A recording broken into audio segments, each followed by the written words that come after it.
नमस्कार मित्रांनो, गेल्या काही दिवसात आपण MJP या परीक्षेसाठी जानेवारी 2026, फेब्रुवारी 2026, त्याच्यानंतर मागील 6 महिन्यांचे करंट अफेअर म्हणजे जुलै ते डिसेंबर 2025, त्याच्यानंतर भारताचा नुकताच जो अर्थसंकल्प झाला तो आणि त्यानंतर भारताची आर्थिक पाहणी या सर्व गोष्टी आपण घेतलेल्या आहेत.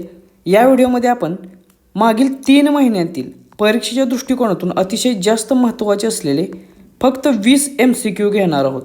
याच्यामुळे काय होईल तर पहिली तर गोष्ट हे खूप जास्त महत्त्वाचे प्रश्न असल्यामुळे याची तुमची रिव्हिजन होईल आणि दुसरी गोष्ट म्हणजे याच्यामुळे काय होईल तर तुम्हाला परीक्षेसाठी आवश्यक असलेला कॉन्फिडन्स देखील मिळेल. तर चला तर मग सुरू करूया. प्रश्न पहिला, प्रजासत्ताक दिन 2026चे मुख्य अतिथी कोण होते? तर परीक्षेत आपल्याला प्रजासत्ताक दिन याच्यावरती एक तरी प्रश्न विचारणं अपेक्षित आहे, त्यामुळे ते सर्व प्रश्न आपण इथे आता कव्हर करणार आहोत. तर प्रजासत्ताक दिन 2026चे चीफ गेस्ट किंवा प्रमुख पाहुणे होते अँटोनियो कोस्टा हे, त्यामुळे याचे उत्तर आहे पर्याय क्रमांक 4 हे. आता फक्त अँटोनियो कोस्टाच होते का तर नाही आहे, त्यांच्यासोबत वर्सुला वॉन डेर लेयन हे देखील होते. ते कोण आहेत तर ते आहेत युरोपियन कमिशनचे अध्यक्ष. त्याच्यानंतर अँटोनियो कोस्टा कोण आहेत तर ते आहेत युरोपियन काउन्सिलचे अध्यक्ष. त्यामुळे हे दोन्ही नावे आणि त्यांचा हुद्दा इथे लक्षात घ्या, कारण त्याच्यावरती देखील परीक्षेत तुम्हाला प्रश्न विचारला जाऊ शकतो. त्याच्याबरोबर हा जो 77वा प्रजासत्ताक दिन पार पडला त्याची थीम काय होती असा देखील प्रश्न विचारला जाईल. तर याची थीम होती वंदे मातरमची 150 वर्ष, म्हणजे वंदे मातरमला जी 150 वर्ष पूर्ण झाली त्याला अनुसरून ही थीम बनवण्यात आलेली. त्याच्यानंतरचा प्रश्न आहे, प्रजासत्ताक दिन संचलन 2026मध्ये सर्वोत्कृष्ट चित्ररथ पुरस्कार कोणत्या राज्याने जिंकला? तर जे प्रजासत्ताक संचलन पार पडते त्या संचलनामध्ये सर्वोत्कृष्ट चित्ररथाचा पुरस्कार दिला जातो आणि तो पुरस्कार जिंकलेला आहे 2026साठी महाराष्ट्र राज्याने. त्यामुळे पर्याय क्रमांक 3 हे याचे योग्य उत्तर आहे. आता फक्त याच्यावरतीच प्रश्न विचारला जाईल का तर नाही. मग कोणकोणते प्रश्न विचारले जाऊ शकतात? तर हा जो सर्वोत्कृष्ट चित्ररथाचा पुरस्कार होता त्याचा पहिला क्रमांक कोणाला मिळाला तर तो मिळाला महाराष्ट्राला. मग ते महाराष्ट्राची थीम विचारतील, तर त्याची थीम होती गणेशोत्सव आत्मनिर्भरतेचे प्रतीक हे. त्यामुळे याची थीम देखील लक्षात ठेवा, याच्यावरती 100% प्रश्न येऊ शकतो. त्याच्यानंतर दुसरा क्रमांक जो होता तो मिळाला जम्मू काश्मीरला आणि तिसरा क्रमांक मिळाला मग केरळ राज्याला. त्याच्यानंतर सर्वोत्कृष्ट मार्चिंग तुकडी संचलनामध्ये कोणती ठरली तर ती ठरली भारतीय नौदल, म्हणजे इंडियन नेव्हीला सर्वोत्कृष्ट मार्चिंग तुकडी म्हणून पुरस्कार मिळाला. त्याच्यानंतर तिसरा प्रश्न येऊ शकतो की सर्वोत्कृष्ट मंत्रालय किंवा विभाग डिपार्टमेंट या श्रेणीमध्ये कोणाला अवॉर्ड मिळाला तर तो मिळाला मिनिस्ट्री ऑफ कल्चरल म्हणजे सांस्कृतिक मंत्रालयाला. त्यामुळे हे देखील लक्षात ठेवा. त्यांची थीम कोणती होती तर वंदे मातरम राष्ट्राच्या आत्म्याचा आवाज या थीमवर त्यांनी भाग घेतलेला. त्याच्यानंतर चौथा एक प्रश्न येऊ शकतो तो म्हणजे जी केंद्रीय सशस्त्र पोलीस दले आहेत CAPF आपण ज्याला म्हणतो त्याच्या अंतर्गत कोणाला पुरस्कार मिळाला तर त्याच्या अंतर्गत दिल्ली पोलीस यांच्या तुकडीला हा पुरस्कार मिळालेला आहे. त्यामुळे या 4 गोष्टी इथे लक्षात ठेवा, याच्यावरती प्रश्न विचारला जाईल. प्रश्न क्रमांक 3, राष्ट्रपती द्रौपदी मुर्मू यांनी सशस्त्र दलांच्या जवानांसाठी किती शौर्य पुरस्कार ज्याला गॅलेंट्री अवॉर्ड्स म्हटलं जातं ते मंजूर केले?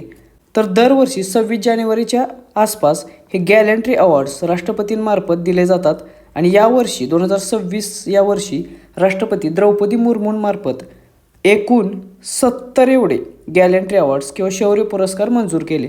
त्यामुळे पर्याय क्रमांक 1 हे याचे योग्य उत्तर आहे. आता याच्या संदर्भात अधिक माहिती आपण बघूया की ज्याच्यावरती अजून प्रश्न विचारला जाईल. तर हे जे गॅलेंट्री अवॉर्ड्स होते ते कशासाठी दिले जातात तर हे जे शांततेच्या काळातील पुरस्कार आहेत हे इथे लक्षात घेतलं पाहिजे. जेव्हा आपला देश हा वॉरमध्ये नसतो तेव्हा जे पुरस्कार दिले जातात त्याला शांततेच्या काळातील शौर्य पुरस्कार म्हटले जातं. आणि ह्यातील सर्वोच्च पुरस्कार कोणता तर तो आहे मग अशोक चक्र हा अवॉर्ड. मग हा कोणाला मिळाला तर हा अवॉर्ड मिळालेला आहे शुभांशु शुक्ला जे ग्रुप कॅप्टन आहेत त्यांना. त्यांनी नुकताच अगजम मिशनमध्ये भाग घेतला होता, स्पेस मिशन आहे ते. त्यामुळे हा प्रश्न लक्षात ठेवा, हा खूप महत्त्वाचा आहे, 100% विचारला जाईल. त्याच्यानंतर यावर्षी 3 कीर्तिचक्र देखील दिलेले आहेत. ते कोणाकोणाला तर ग्रुप कॅप्टन प्रसन्न बालकृष्ण नायर, मेजर अर्शदीप सिंग आणि नायब सुभेदार डोलेश्वर सुब्बा यांना. त्यामुळे ही 4 नावे लक्षात ठेवा. अशोक चक्र कोणाला मिळाला आणि कीर्ती चक्र कोणाकोणाला मिळाले. त्याच्यानंतर यावर्षी शौर्य पुरस्कार 13 दिले. 1 bar to Sena medal, 44 Sena medal म्हणजे आर्मीला मेडल, 6 नौसेना मेडल आणि 2 वायुसेना मेडल असे एकूण 70 पुरस्कार गॅलंट्री अवॉर्ड्स यावर्षी देण्यात आलेले आहेत. प्रश्न क्रमांक 4, 72व्या राष्ट्रीय व्हॉलीबॉल अजिंक्यपद स्पर्धेचे पुरुष गटाचे विजेतेपद कोणत्या संघाने जिंकले? तर ही स्पर्धा आपल्यासाठी खूप महत्त्वाची आहे. याचे कारण मी पुढे सांगतो. ही जी 72वी राष्ट्रीय व्हॉलीबॉल अजिंक्यपद स्पर्धा पार पडली, याच्या पुरुष गटाचे विजेतेपद पटकवलेले आहे रेल्वेच्या संघाने. त्यामुळे पर्याय क्रमांक 2 हे याचे योग्य उत्तर असेल. आता ही जी स्पर्धा झाली ही का महत्त्वाची आहे? कारण याचे उद्घाटन कोणी केलेले आहे? तर ते केलेले आहे देशाचे पंतप्रधान नरेंद्र मोदी यांनी. त्यामुळे हा प्रश्न तुम्हाला 100% विचारू शकतात. याचे आयोजन कोठे होते? तर ही स्पर्धा झाली उत्तर प्रदेशमधील वाराणसी या ठिकाणी. मग पुरुष गटाचा विजेता होता रेल्वे आणि महिला गटातून विजेता ठरलेला आहे केरळचा संघ. त्यामुळे ही सर्व इन्फॉर्मेशन लक्षात ठेवा. याच्यातील कोणत्याही गोष्टीवर परीक्षेत प्रश्न येऊ शकतो.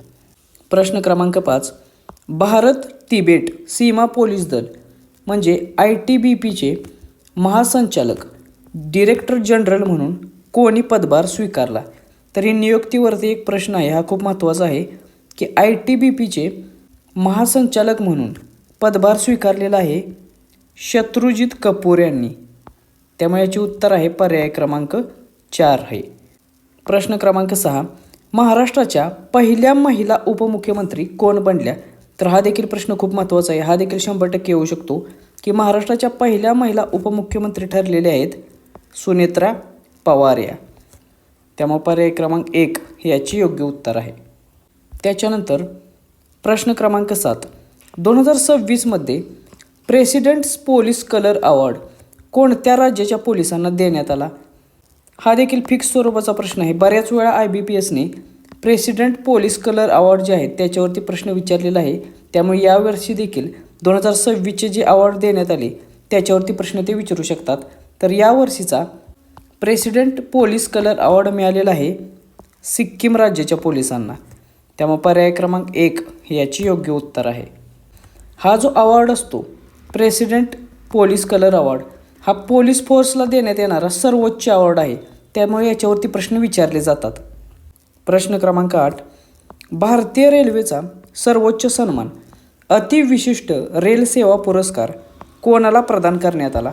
हा देखील खूप महत्त्वाचा सन्मान आहे की भारतीय रेल्वेतर्फे देण्यात येणारा हायेस्ट अवॉर्ड अतिविशिष्ट रेल सेवा पुरस्कार देण्यात आलेला आहे चंदना सिन्हा यांना.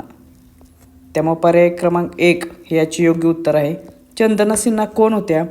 तर ह्या आहेत RPF ऑफिसर. का देण्यात आला यांना चंदना सिन्हांना हा अवॉर्ड? तर ह्यांनी चाइल्ड ट्रॅफिकिंग जी आहे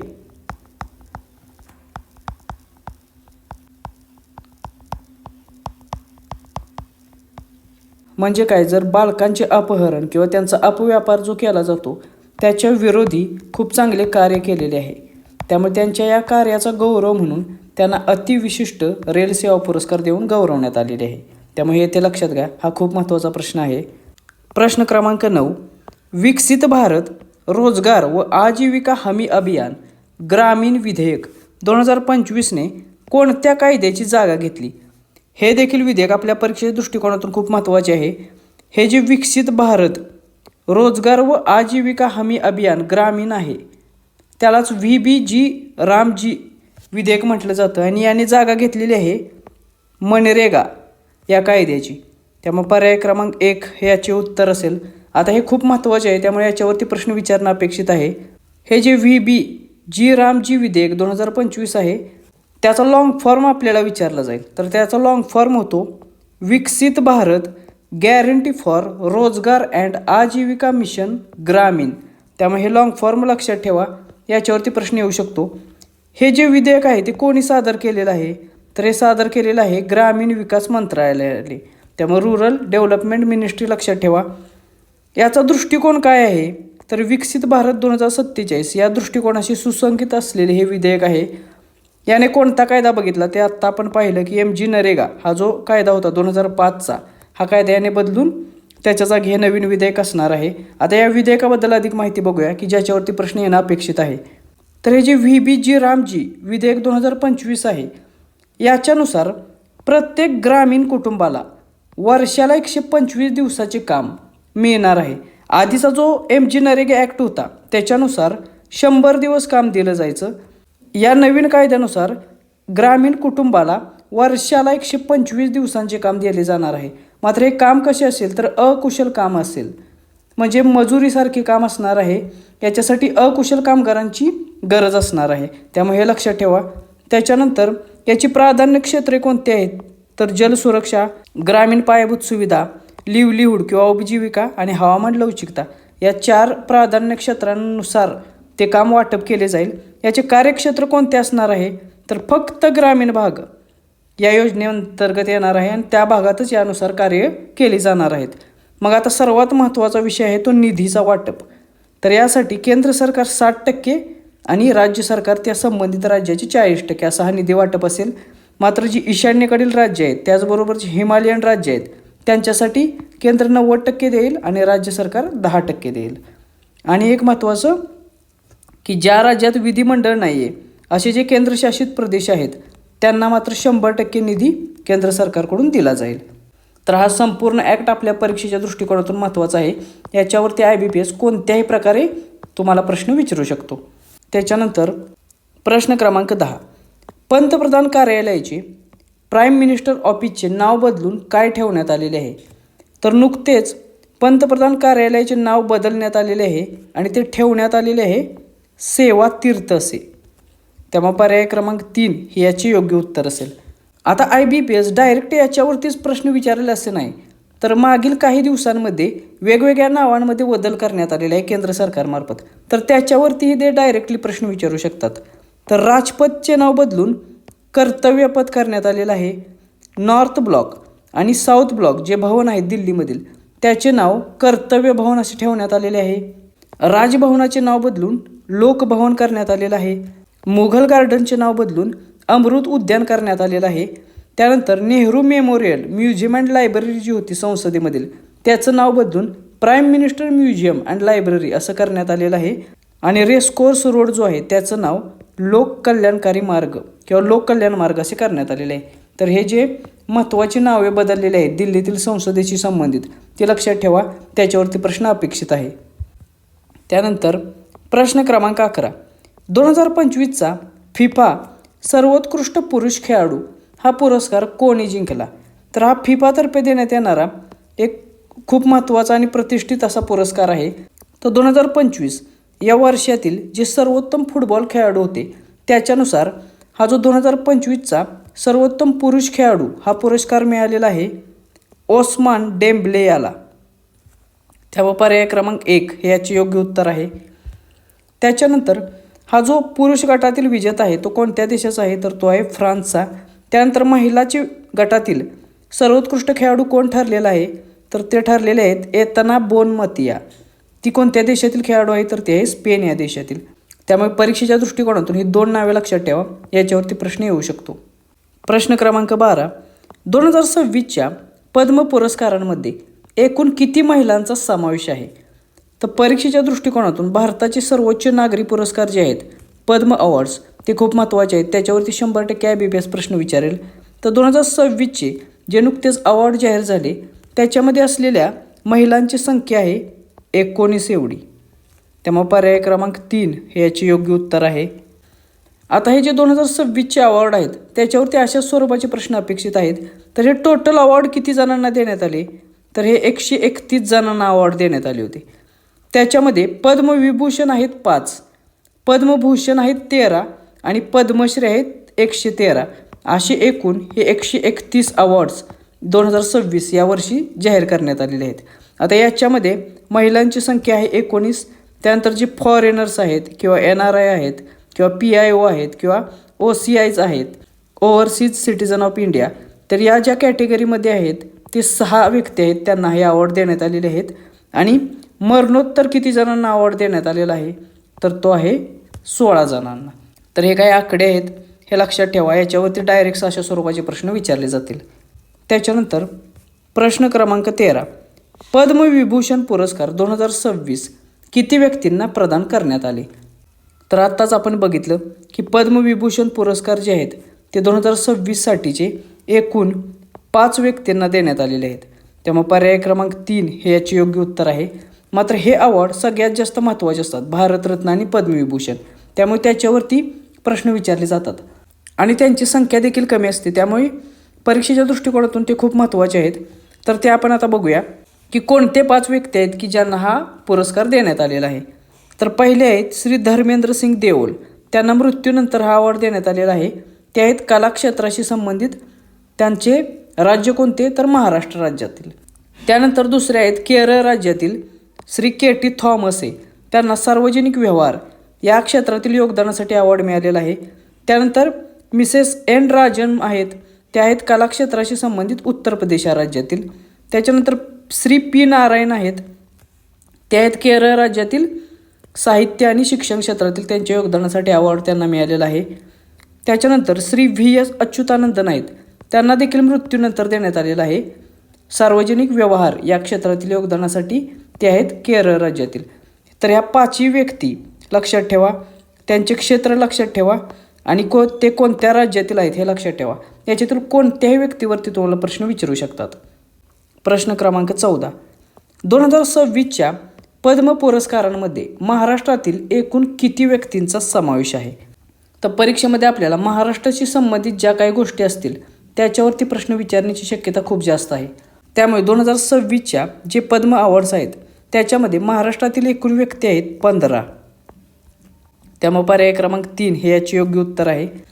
तर या 15मध्ये एक आहेत धर्मेंद्र देओल, ज्यांना पद्मविभूषण हा पुरस्कार मिळालेला आहे. त्यांच्या मृत्यूपश्चात. त्यानंतर 3 जणांना पद्मभूषण हा पुरस्कार मिळालेला आहे. त्याच्यानंतर एकूण 11 जणांना महाराष्ट्रातील यावर्षी पद्मश्री हा पुरस्कार मिळालेला आहे. तर असे एकूण 15 जण आहेत ज्यांना महाराष्ट्रातील त्या व्यक्तींना 2026साठी पद्म पुरस्कार मिळालेले आहेत.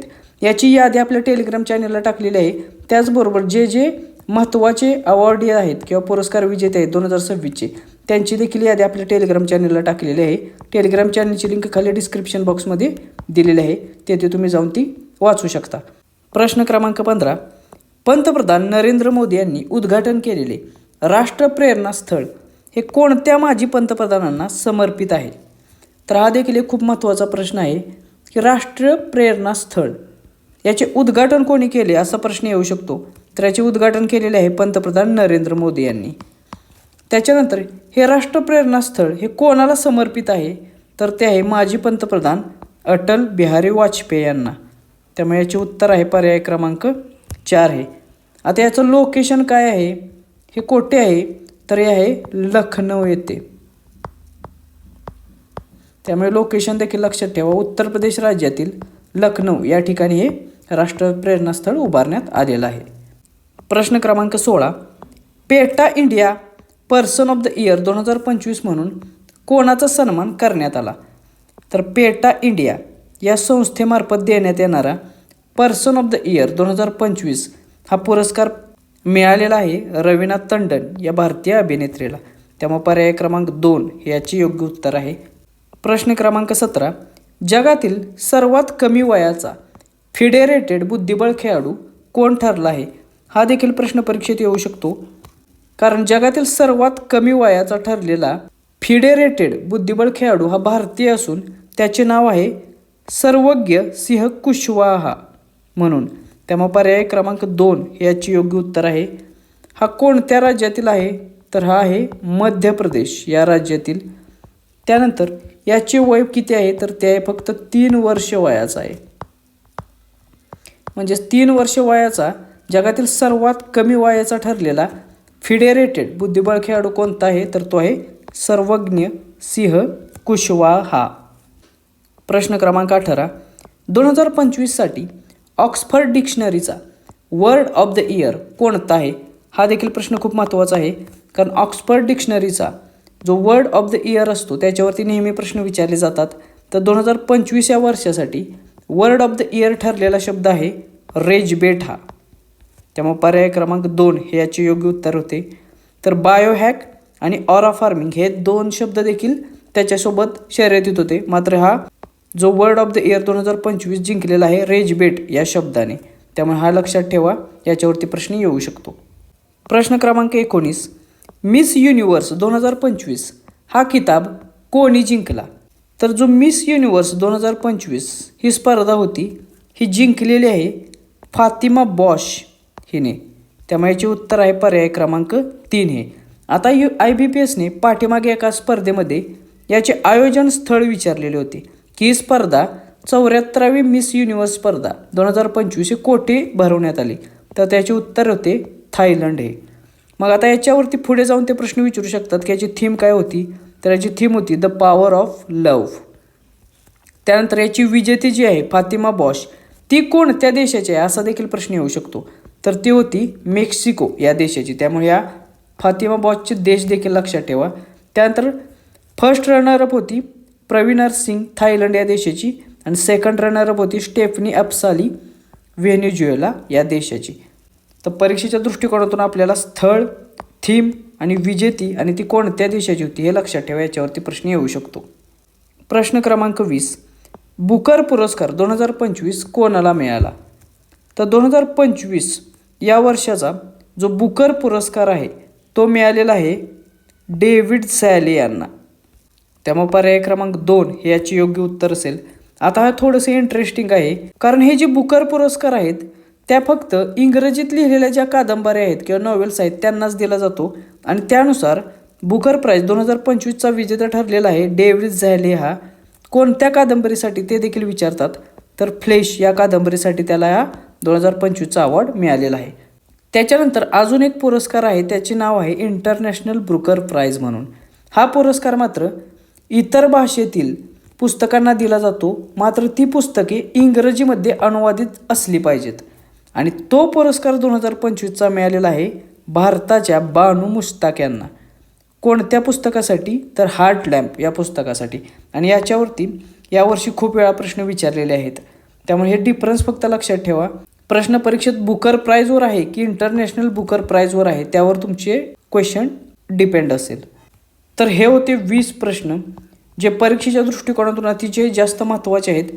त्याचबरोबर तुमची परीक्षेसाठीची चालू घडामोडीची रिव्हिजन देखील झाली असेल, तुम्हाला चांगला कॉन्फिडन्स देखील आला असेल.